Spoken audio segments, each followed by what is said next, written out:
Hi, welcome to Gemstone Tarot. This is your weekend tarot for the 24th and 25th of August. Look who joins us.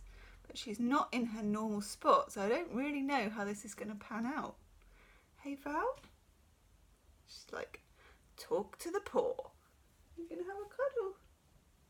You're going to do some tarot. Yeah. She's just considering her position there for a moment. You go to your spot if you want to, sweetheart.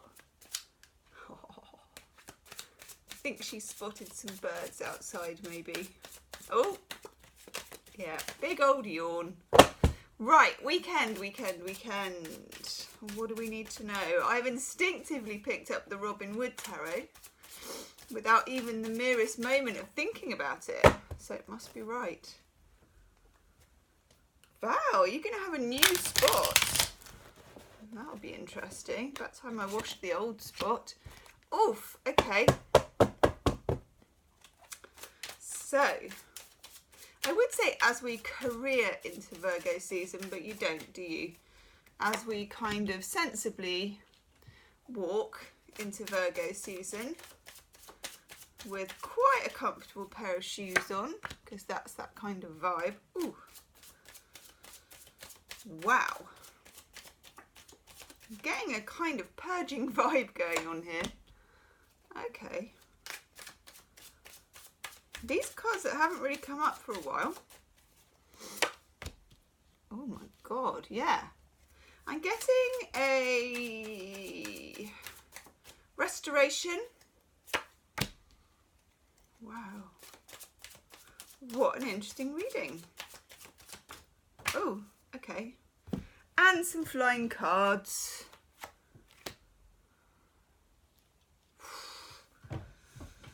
Whew, Valentine. Strap yourself in, girl. Oh no, I'll have a wash as well. Right, in the middle of the reading, the central nucleus is justice. Karma, justice, reset, balancing. And next to it, really interestingly, the Hierophant. That's two big old strong cards to have together in the middle of a reading. Just for one or two of you, this could be an issue that's playing out in the court system or something to do with the hierarchy of where you work, like a tribunal or a hearing or even a kind of high-level meeting or even a low-level meeting, because it could be something that you consider to be high-level. Do you know what I mean? It's important to you. If that's the case, it looks like things will be put out on the table. You know, it will be no holds barred. We have over here the Five of Swords in reverse.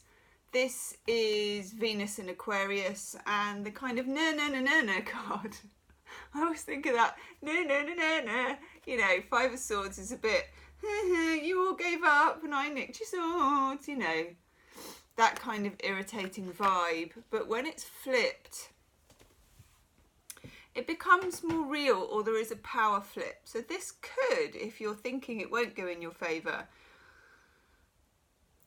I'm not saying it will go in your favour, that there will be some enormous, like, munificent flip, but I do feel there will be more to it. It may be adjourned.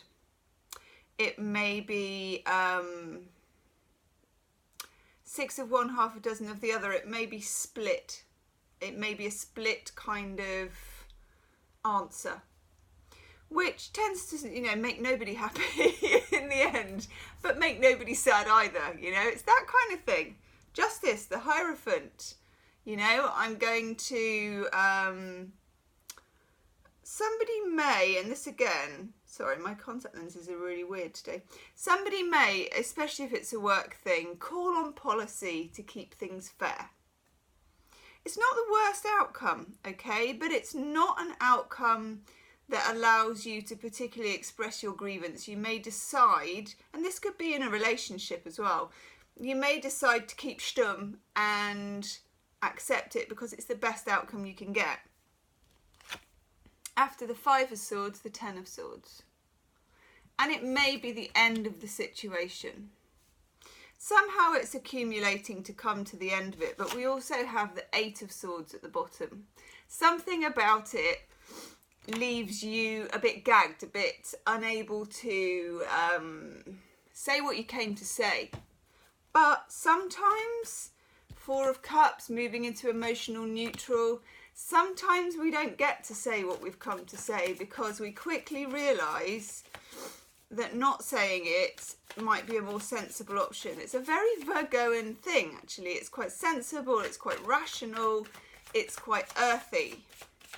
And it may be necessary. You know, when you get the Hierophant and Justice in the middle like that, it is a very sensible combination. Hierophant is authority. You know, it's kind of Taurus, which is an earth sign, an earth energy. It's a fixed sign, it's a fixed energy. It's sometimes, you know, if you're going to fight that kind of energy, you better have something good up your sleeve. Hey Val, is that the new spot? Ooh, new spot.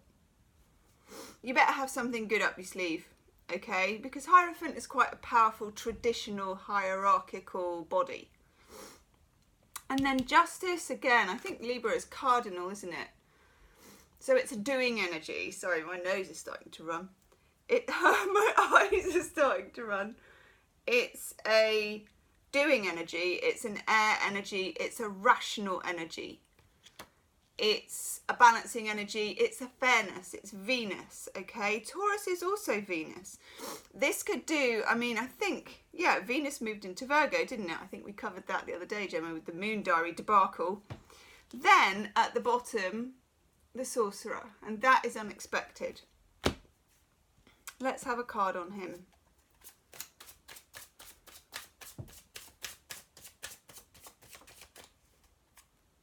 No, not that one.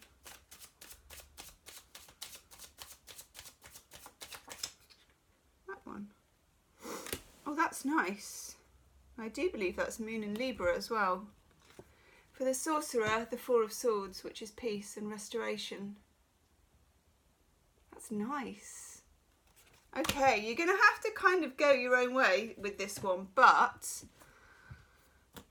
and I want one after tarot, it does feel like the peaceful or the route of non-resistance may be the best.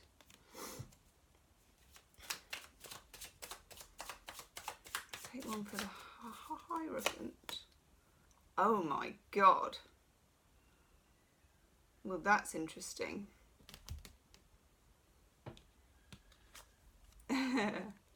So I took one for Justice and one for the Hierophant from the After Tarot. I got the King and Queen of Wands. Now, as a hierarchy or a managerial kind of level, the masculine and the feminine, it's kind of the power couple. So it can be a work power couple, like it can be HR and, I don't know, the CEO getting together. Masculine and feminine, like Justice and the Hierophant. And if it's to do with love, it can be not rocking the boat. You know, the King and Queen of Wands are a bit of a power couple, and sometimes it's better just to keep things as they are. You know, you may decide in a relationship or in a work situation just not to spit the dummy this time, you know, not to throw your toys out the pram. Because the Four of Cups and the Four of Swords is a very measured, and we got over here the Four of Wands in reverse. We've got three lots of fours. It's a measured energy. This is measuring stability against what would have to be, and I'm not saying, you know, which way to go, but if you were going to stand up for something in this, it would have to be quite radical. If you're ready to take on the King and Queen of Wands, if you're ready to take on the Hierophant and Justice, yeah. But do you know what? The Oracle card that we get is Mending, and that is building bridges. New spot. New spot. Any money within the next hour or two, she wakes up and moves in her sleep to the other spot. I know. Creature of habit, even Valentine. Yep, it's that one. Ah, it's always the same, isn't it? It comes back to self-love, self-acceptance. Know your own limits with this, okay? If you feel like you can open the whoop ass and go for it, do, okay? If it really means that much to you. If you analyse, if you take an appreciation of the situation and you think to yourself, whew, tempers are a little frayed here, I think I may just take what's on offer or allow it to be kicked into the long grass until I'm feeling a bit more kind of fiery, you know? It's up to you, but it looks like a level outcome. It looks like everyone's a winner baby, okay? Which isn't a bad scenario. So do subscribe to the channel and I'll see you tomorrow. Namaste.